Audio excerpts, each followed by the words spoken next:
Salut à tous, bienvenue sur le collectif Chalais. Ça fait un petit moment que je vous ai, que je vous ai vu. Hein. Et ça y est, on est là, on est en place. Poupa School. Nous sommes au milieu d'un cercle, un cercle vertueux avec Sabrina. Salut Sabrina.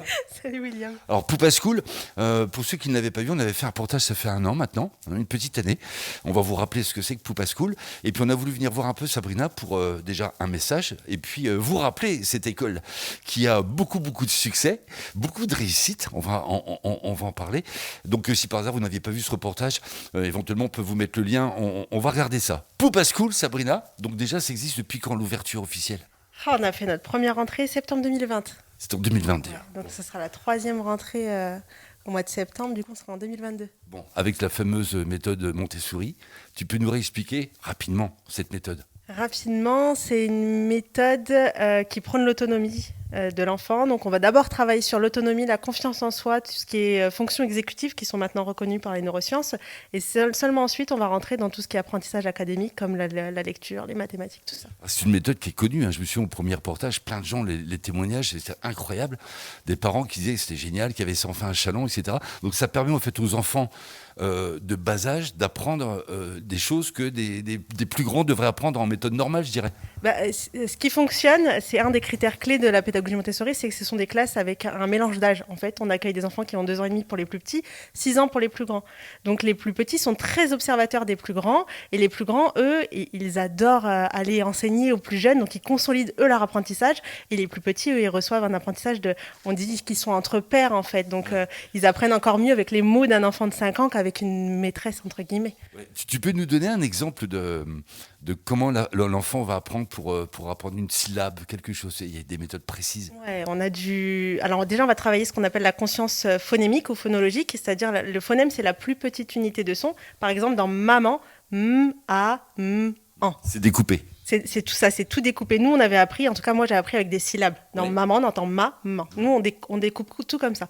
Donc on a des petits jeux, mon petit œil voit, montre-moi l'objet dont le son commence par m, voilà, ou v pour vache, ou etc. Donc on commence comme ça, et dès qu'on voit qu'ils ont bien l'oreille, on complexifie, et puis une fois que ça c'est fait, on a des lettres rugueuses. Donc l'enfant va apprendre par le toucher, par la vue, et par la répétition, que m, il va la tracer comme ça fait m, et donc voilà, il va beaucoup mieux la mémoriser que si on dit ça c'est M, qui va être une étape en plus dans l'apprentissage de la lecture. Maria Montessori, elle l'a créé au départ sur la base d'observation d'enfants qui avaient des troubles psychiatriques, et c'est seulement après qu'elle a décidé d'aller voir des enfants, je mets des guillemets, hein, entre guillemets, normaux, et c'est là qu'elle a créé son école à base d'observation.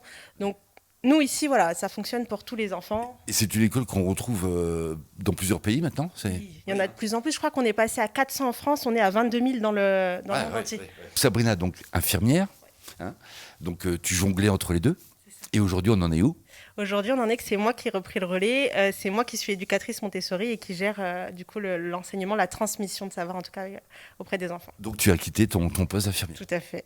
Ça te manque pas trop? Non, j'ai adoré cette période-là de ma vie. C'est un chemin en fait. C'est ça qui m'a amenée vers la pédagogie Montessori, mais je suis amoureuse de ce que je fais. À plein temps maintenant. Tout à fait. Et en termes de nombre de places, parce que je sais qu'il y avait un enfant sur 4 mètres carrés, c'est ça? Oui, c'était ça. C'était un enfant sur 4 mètres carrés.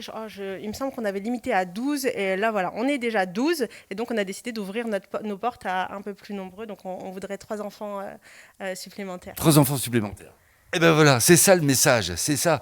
J'allais dire les enfants, vous savez, je vous dis souvent les enfants, mais le message c'est pour les enfants. Si vous avez des enfants et que vous avez envie de tester cette méthode fabuleuse de Montessori, ça vient en complément d'une école normale ou ça remplace l'école normale? On a les mêmes objectifs que l'éducation nationale, on est inspecté chaque année. D'accord. On a fait un autre choix pédagogique pour arriver à ces objectifs-là. Mais les objectifs que vous alliez dans le classique, dans le conventionnel, on dira, ou dans notre école, sont les mêmes. D'accord, l'enfant apprendra tout pareil. Donc je peux le mettre ici tout le temps, sans qu'il soit en parallèle dans une école traditionnelle. C'est une école, on a un statut d'école, on est déclaré auprès de l'Académie de Reims, c'est une école. Bon, très bien. Et vous êtes rue Jean Jaurès et c'est le numéro 58. 58. Si vous vous souvenez plus du numéro, de toute façon, c'est écrit dessus. Hein. Poupa School. Pourquoi Poupa School? Poupa School, tu te souviens ou pas? Non. Poupa School, c'est la chrysalide. Ça veut dire chrysalide. Oui. Ah, c'est bon. En anglais, en italien, en anglais parce qu'on veut faire de l'anglais ici pour que les enfants se dirigent de plus en plus vers le bilinguisme. On sait que c'est important pour nous. Et ça veut dire aussi la même chose en italien pour rendre hommage à Maria Montessori. Et la chrysalide parce que ça symbolise voilà, la chenille qui va devenir un papillon. Pour moi, c'était une image forte pour montrer le potentiel de l'enfant. Ouais, c'est génial. Et puis Poupa, ça fait enfant, justement. C'est mignon. Ah ouais, c'est mignon. C'est très très bien trouvé. Poupa School, c'est cool. Bon, bah voilà. Donc vous venez voir Sabrina. Je pense que les gens peuvent peut-être venir voir un petit peu, passer du temps avec toi, comprendre cette méthode, et puis pourquoi pas inscrire. Donc 3 enfants supplémentaires. À partir de quand? Maintenant, là, c'est À possible? partir de maintenant, on fait les inscriptions pour le mois de septembre. On peut faire comment dire, des rentrées en cours d'année pour ceux qui le souhaitent. On accueillera les enfants à partir de 3 ans jusqu'à 4-5 ans. Voilà. Quand ils ont commencé un peu dans le système classique, des fois c'est un peu plus difficile. Donc, Tu pourrais faire une exception éventuellement pour un adulte. Je vois Aïssa, par exemple, qui parle toujours très très mal. Si, Aïssa. Et j'aimerais bien que tu lui réapprennes un petit peu à dire merci, bonjour, pourquoi et tout. C'est possible ça? C'est possible. Et tout le monde est le bienvenu ici. Oh, Aïssa, on va voir ça après, mon ami. Bon, génial. On se lève, tu nous montres vite fait, ne serait-ce que c'est le parti des fameuses lettres là, rugueuses. L'enfant, c'est ce que je disais tout à l'heure, il aura commencé à travailler la conscience du son des lettres. Donc, je vais lui présenter, admettons, 3 figurines. Girafe, hippopotame. Qu'est-ce que je vais présenter? Ananas. Et on va jouer au petit jeu, mon petit œil voit. Et donc, on essaye de faire en sorte que ce soit fun. Montre-moi, donne-moi. Est-ce qu'on peut le cacher?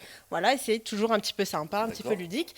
Et après, une fois que la conscience du son est bien là, on va passer donc à ces lettres-là. Je me souviens ça. Faut qu'il puisse se toucher. Voilà. Et mémoriser le. C'est ça. On va multiplier les sens pour un seul apprentissage. Et donc, on va solliciter plusieurs canaux neuronaux qui font qu'on va apprendre beaucoup plus facilement. Et ça va se graver, ça va s'ancrer plus profondément. Aïssa. Aïssa. Le A, c'est facile, ça va se présenter dans toutes les pédagogies de la même manière. A, c'est A. Là où on va faire la différence avec d'autres pédagogies, ça va être pour le M, le J. Je vais dire ça, c'est ça, c'est J. Est-ce que tu connais quelque chose qui commence par J? Est-ce que tu connais quelque chose qui commence par Et puis voilà, on fait des petits jeux. Génial. Je suis très content que tu sois là maintenant à plein temps. Ça veut dire que ça fonctionne, que tu vas au bout de tes rêves, parce que c'était un rêve de pouvoir faire ça. Donc ça, c'est extra. On rappelle, il y a encore 3 enfants, donc inscription pour septembre, la rentrée. Exactement. Venez voir Sabrina, rue Jean Jaurès, Poupa School, et vous allez voir, je suis sûr que vous allez tomber amoureux de l'endroit, parce que vous le voyez à l'image, c'est très, très cocooning, c'est très famille, comme tu disais. Hein. Voilà, eh bien écoutez, ça c'est dit, à vous de jouer maintenant pour les enfants. C'est pour septembre, mais je sais que les inscriptions, ça va être très rapide comme à chaque fois. Merci Sabrina. On refait le point dans un an. Au plaisir. Puis là, tu vas nous dire que tu vas ouvrir une 2e et une 3e école. C'est le projet, bien sûr, il faut continuer avec Je sais que tu avais un projet de faire évoluer ça. Hein. C'est ça, c'est ça. Mais l'année prochaine, on aura 2 enfants de 6 ans. Bon, bah, super, c'est parfait. Allez, prenez bien soin de vous, tout le monde. Je vous dis à très bientôt. Salut!